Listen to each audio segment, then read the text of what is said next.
সপ্তম শ্রেণীর সমস্ত ছাত্রছাত্রী বন্ধুদের জন্য বাংলা প্রথম সামেটিক পরীক্ষা সাজেশন 2024 বা বাংলা প্রথম পর্যায়ক্রমিক পরীক্ষা সাজেশন 2024 তোমাদের কাছে অনুরোধ থাকলো আজকে ক্লাসটি তোমরা সম্পূর্ণ দেখবে, তাহলে তোমরা এই সমস্ত প্রশ্নগুলির মধ্য থেকে সমস্ত কোশ্চেন কমন পেয়ে যাবে। তার আগে আমাদের চ্যানেলে নতুন হয়ে থাকলে অবশ্যই আমাদের চ্যানেলটিকে সাবস্ক্রাইব করে পাশে থেকে তোমরা সবাই। প্রথমে তোমরা নম্বর বিভাজনটা ভালো করে দেখে নাও, কোন অধ্যায় থেকে কত নম্বর আসবে সেই নম্বর বিভাজনটা ভালো করে দেখে নাও। আমি এই নম্বর বিভাজনটা ভালো করে আলোচনা করলাম না, কারণ আলোচনা করলে ক্লাসটা অনেক বড় হয়ে যাবে, তাই আলোচনা করলাম না। তোমরা এই ছকটা ভালো করে দেখে নাও। প্রথম সামেটিক পরীক্ষায় কোন কোন অধ্যায় পরীক্ষা হবে সেই সিলেবাসটা তোমরা ভালো করে জেনে নাও। ছন্দে শুধু কান রাখো, পাগলা গণেশ, বঙ্গভূমির প্রতি, 21-এর কবিতা, আত্মকথা, আঁকা লেখা, খোকনের প্রথম ছবি, কুতুব মিনারের কথা। এছাড়া সহায়ক পাঠের মধ্যে রয়েছে মাকুর প্রথম ও দ্বিতীয় অধ্যায় এবং ভাষা চর্চা বা ব্যাকরণের মধ্যে রয়েছে বাংলা ভাষার শব্দ। এবার এই সমস্ত অধ্যায় থেকে গুরুত্বপূর্ণ 1 নাম্বার, 2 নাম্বার বা 3 নাম্বারের কোশ্চেন গুলি জেনে নাও। প্রথম অধ্যায় ছন্দে শুধু কান রাখো, সম্পূর্ণ বাক্যে উত্তর দাও,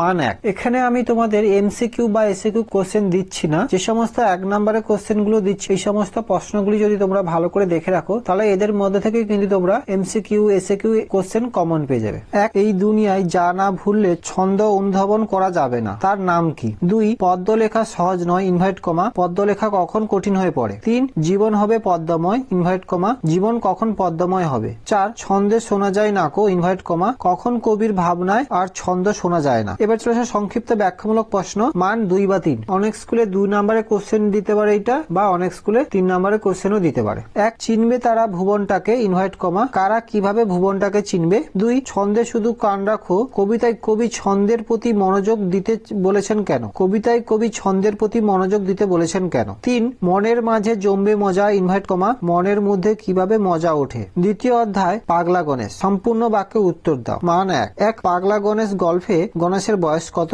2, গল্প অনুসারে কত সালে মৃত্যুঞ্জয় টনিক আবিষ্কার হয়েছিল? 3, পাগলা গণেশ কোন বিষয়ক গল্প?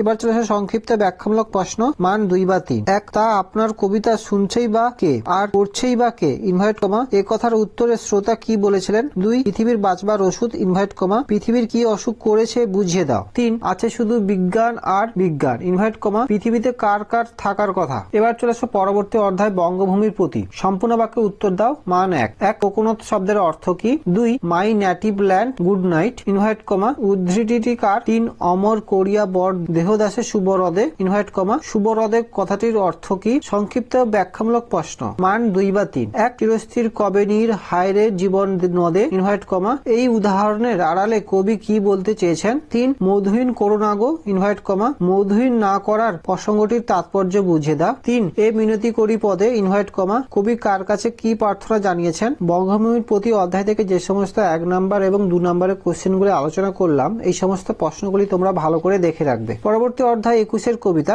সম্পূর্ণ বাক্যে উত্তর দাও, মান 1। 1, পাখি সব কলেরব রাতি পোহাইল, ইনভার্ট কমা, কবিতার রচয়িতা কে? 2, হঠাৎ কয়েকটি গুলির আওয়াজ শোনা গেল কোথায়? সংক্ষিপ্ত ব্যাখ্যামূলক প্রশ্ন, মান 2। 1, 21-এর কবিতায় কোন কোন গানের সুরের প্রসঙ্গ রয়েছে? 2, সেই শোকে কালবৈশাখী ঝড় উঠলো আকাশে, ইনভার্ট কমা, উদ্ধৃতাংশে কোন শোকের প্রসঙ্গ এসেছে? 3, বিনি ধানের মাঠের ধারে হঠাৎ কয়েকটি গুলির আওয়াজ, ইনভার্ট কমা, উদ্ধৃতাংশে গুলির আওয়াজের প্রসঙ্গ এসেছে কেন? এবার চলে আসে পরবর্তী অধ্যায় আত্মকথা, সম্পূর্ণ বাক্যে উত্তর দাও, মান 1। 1, প্রথম পৃষ্ঠায় ছিল শিল্পীর হাতে আঁকা কবির একখানি লেখাচিত্র, ইনভার্ট কমা, এখানে কোন পত্রিকার কথা বলা হয়েছে? 2, শ্রদ্ধেয় রামানন্দ চট্টোপাধ্যায়ের সঙ্গে রামকিঙ্কর বেইজের কোথায় পরিচয় হয়? 3, রামকিঙ্কর শান্তিনিকেতনে প্রথম কোন বিষয়টি শুরু করেন? এবার চলেছে সংক্ষিপ্ত ব্যাখ্যামূলক প্রশ্ন, মান 2 বা 3। 1, এত বড় একজন শিল্পীর কাছে শিক্ষালাভ করেছি, আমার সৌভাগ্য, কার স্মৃতিচারণায় কথক একথা বলেছেন? 2, মূর্তি গড়ার ইতিহাসও খুব মজার, ইনভার্ট কমা,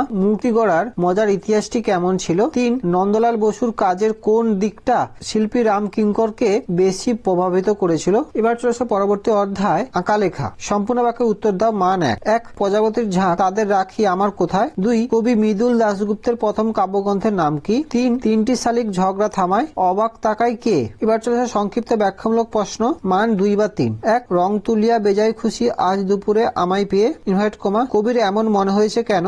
2, কবি যখন ছবি আঁকেন তখন কি কি ঘটনা ঘটে? 3, আঁকা লেখা কবিতায় বর্ণিত দুপুর ও রাতের পরিচয় দাও। এবার চলে আসো খোকনের প্রথম ছবি, সম্পূর্ণ বাক্যে উত্তর দাও, মান 1। 1, খোকনের বাবার একজন বিখ্যাত চিত্রকর বন্ধু কোথায় থাকেন? 2, খোকনের বাড়ির সামনে একটি কিসের গাছ ছিল? 3, খোকন এখন কোন ক্লাসে পড়ে। এবার চলছে সংক্ষিপ্ত ব্যাখ্যামূলক প্রশ্ন মান 3। 1 প্রকৃতির ছবি ঠিক আঁকা যায় না ইনভার্ট কমা প্রকৃতির ছবি আঁকা যায় না কেন। 2 খোকন অবাক হয়ে গেল ইনভার্ট কমা কোন কথা শুনে খোকন অবাক হলো। 3 এগুলো সব নকল করা ছবি ইনভার্ট কমা নকল করা ছবি বলতে কি বোঝানো হয়েছে। এবার চলেছে পরবর্তী অধ্যায় বা শেষ অধ্যায় কুতুব মিনারের কথা। সম্পূর্ণ বাক্যে উত্তর দাও। মান 1 1 কোন সম্রাট অশোক স্তম্ভকে দিল্লি নিয়ে এসেছিলেন। 2 ঘোরেল শব্দটির অর্থ কি। 3 মসজিদ সমাধি কিংবা অন্য কোনো ইমারতের অঙ্গ হিসেবে যে মিনার থাকে তাকে কি বলে। এবার চলেছে সংক্ষিপ্ত ব্যাখ্যামূলক প্রশ্ন মান 2 বা 3। 1 মিনারেট বা মিনারিকা কি। 2 কুতুব মিনার নামটি কার নামানুসারে রাখা হয়েছে এবং কেন। 3 হুমায়ুনের সমাধি নির্মাতাকে লেখক ঘোরেল বলেছে কেন। এবার চলে আসো সহায়ক পাঠের মধ্যে রয়েছে মাকু। আর মাকু থেকে যে সমস্ত শর্ট কোশ্চেন গুলি দিচ্ছে এই সমস্ত শর্ট কোশ্চেন তোমরা ভালো করে দেখে রাখবে। সম্পূর্ণ বাক্যে উত্তর দাও। মান 1 1 কালিয়ার বন কোথায় অবস্থিত। 2 সোনাটিয়া হাসতে লাগলো ইনভার্ট কমা সোনাটিয়ার হাসির কারণ কি। 3 ধ্যাত বাপি বলেছে ও আমবাত ইনভার্ট কমা বাপি আমবাত বলতে কি বোঝাতে চেয়েছেন। 4 মাকুর কোথায় টেপা সুইচ আছে। 5 সেই ইস্তক মাকু আমাকে খুঁজে বেড়াচ্ছে ইনভার্ট কমা মাকু বক্সাকে খুঁজে বেড়াচ্ছে কেন। 6 হ্যান্ডবিলে মাকুর যে বিবরণ দেওয়া ছিল তা লেখো। 7 সোনাটিয়া সঙ্গের কাছে কি চেয়েছিল। 8 কি করলে মাকু আস্ত ভালো মানুষ হয়ে যাবে। 9 সোনা ও টিয়ার বয়স কত ছিল। 10 সোনাটিয়ার কেন মনে হলো মাকুকে ছাড়া যাবে না। এবার চলে আসো ব্যাকরণ।